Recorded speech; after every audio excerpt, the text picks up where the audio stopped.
Assalamualaikum warahmatullahi wabarakatuh.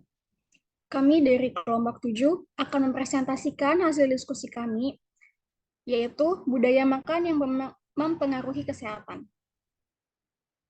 Di sini saya tidak sendiri, bersama dengan teman-teman saya, yaitu Alverina Esti Ainunisa dengan NIM 088, Putri Hoirunisa dengan NIM 098, Fira Arus Syahrani dengan NIM 100, dan saya sendiri, Ai Fatimah Saputri dengan NIM 105.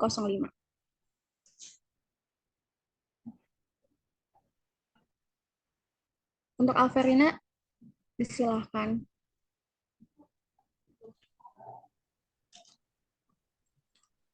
Budaya budaya menjadi salah satu faktor yang mempengaruhi perilaku makan kelompok maupun individu.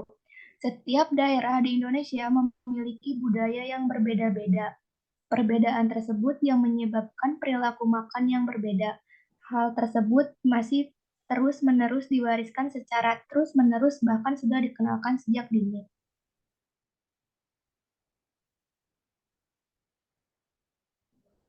Pantangan makan. Pantangan makan suatu budaya menjadi salah satu kepercayaan, kebiasaan, bahkan anjuran yang mana tidak diperbolehkan untuk mengkonsumsi makanan tersebut.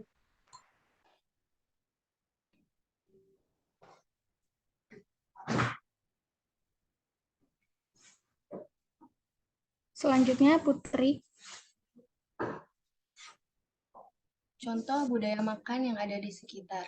Di sini kelompok kami mengambil dua contoh, yaitu yang pertama, dalam satu keluarga tidak diperbolehkan mengonsumsi daging karena adanya ritual yang dijalankan dalam keluarga tersebut. Kemudian yang kedua, dalam satu keluarga, orang tua tidak memperkenalkan sayur-sayuran kepada anak-anaknya, di mana mereka hanya dikenalkan dengan daging, telur, dan olahannya sejak dini.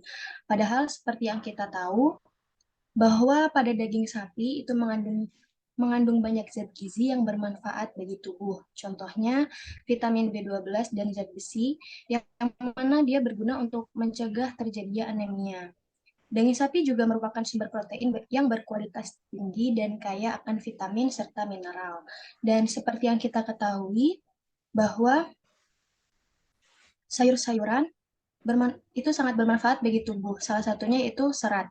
Serat memiliki fungsi yang tidak dapat digantikan oleh zat lain untuk menjaga kondisi fisiologis dan metabolisme tubuh yang dapat memberikan perlindungan pada saluran pencernaan. Kemudian manfaat serat yaitu mengurangi waktu transit, menunda kosongnya lambung, dan dapat menurunkan gula darah setelah makan, meningkatkan massa feses, serta menurunkan serum lipid. Next. Kemudian di sini ada faktor yang mempengaruhi budaya makan. Faktor yang mempengaruhi budaya makan itu sendiri itu yaitu satu, lingkungan sosial, di mana lingkungan sosial itu memberikan gambaran yang jelas tentang perbedaan-perbedaan kebiasaan makan. Setiap bangsa dan suku bangsa itu mempunyai makanan yang berbeda-beda sesuai dengan kebudayaan yang dianut secara turun-menurun. Kemudian yang kedua itu ada budaya dan agama. Budaya dan agama itu faktor lingkungan budaya yang berkaitan dengan makan biasanya meliputi nilai-nilai kehidupan rohani dan kewajiban-kewajiban sosial. Kemudian ada alergi. Alergi menjadi pantangan pada sesuatu bahan makan yang dapat mempengaruhi kebiasaan makan anak. Misalnya, larangan terhadap makan makanan seperti telur, ikan, atau daging. Padahal makanan tersebut sangat dibutuhkan yang berguna untuk memenuhi kebutuhan gizi. Kemudian yang keempat itu ada kebiasaan. Kebiasaan itu suasana dalam keluarga. Jadi menjadi salah satu faktor kebiasaan makan. Hal ini menjadi yang dilandasi oleh atau tidaknya kebiasaan makan bersama. Oleh karena itu, kebiasaan makan bersama akhirnya luntur karena tidak adanya waktu kumpul keluarga atau waktu makan bersama. Kemudian yang terakhir itu ada tingkat pengetahuan. Tingkat pengetahuan itu merupakan dominan yang sangat penting dalam membentuk perilaku makan seseorang. Tingkat pengetahuan gizi seseorang itu dapat mempengaruhi terhadap sikap dan perilaku dalam memilih makanan. Pengetahuan gizi juga membuat seseorang dapat lebih memahami manfaat kandungan gizi dari makanan yang dikonsumsi.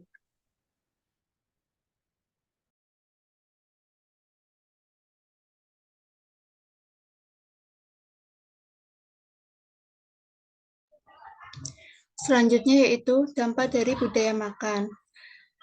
Kurangnya konsumsi sayuran dapat menyebabkan kanker gastrointestinal, penyakit jantung iskemik, dan stroke, dan juga dapat menimbulkan berbagai macam penyakit seperti anemia defisiensi vitamin A, KEK, dan kaki, di mana menurut rekomendasi pedoman gizi seimbang, masyarakat Indonesia dianjurkan untuk mengkonsumsi sayur sebanyak 3-5 porsi atau setara dengan 250 gram per hari.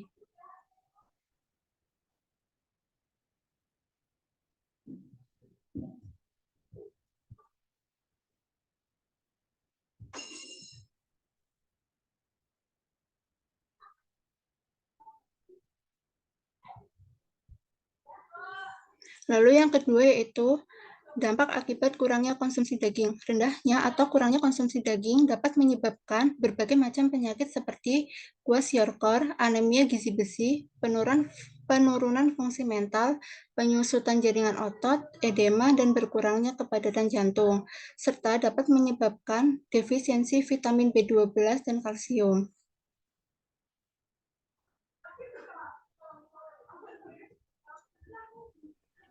Kesimpulannya adalah 1.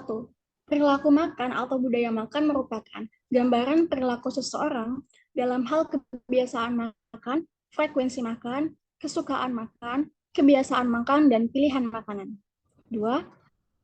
Pantangan makan merupakan kebiasaan, budaya, atau anjuran yang tidak memperbolehkan untuk mengkonsumsi jenis makanan tertentu. 3. Terdapat faktor yang mempengaruhi budaya makan, yaitu faktor lingkungan sosial, budaya dan agama, alergi, kebiasaan, dan tingkat pengetahuan.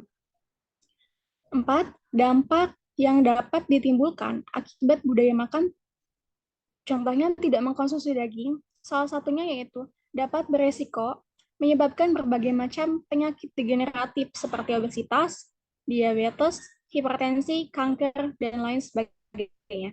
Terakhir, dampak yang dapat ditimbulkan akibat budaya makan, tidak mengkonsumsi sayur, salah satunya adalah kwashiorkor, defisiensi vitamin B12, menurunnya sistem imun, anemia, dan lain-lain. Sekian presentasi dari kelompok kami. Mohon maaf apabila banyak kesalahan dan kekurangannya. Wassalamualaikum warahmatullahi wabarakatuh. Waalaikumsalam.